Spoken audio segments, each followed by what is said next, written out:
гончарной на торфяне. Белорус. Вы использовали форму. Когда определяли глубину торфа, то вы обязательно должны были учесть осадку. При определении строительной глубины при проектировании, особенно торфяне. А вообще-то, если глубокий залежи торфяне, то бывает случай, что за год вообще осадка торфа аж до метра. Как вы знаете, это зависит от степени сложения, глубины торфяно-болотных почв.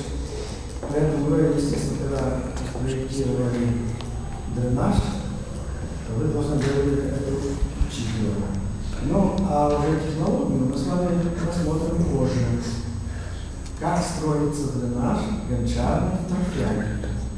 И вы понимаете, если вдруг положить торф, то из-за осадки торфа будет заявление, торф не будет работать абсолютно.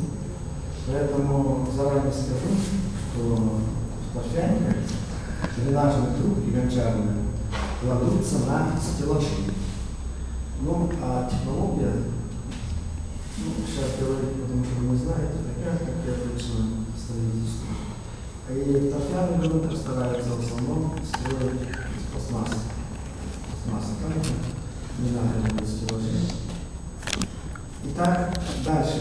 Вот мы по поводу какие информации могут быть из этого дренажа.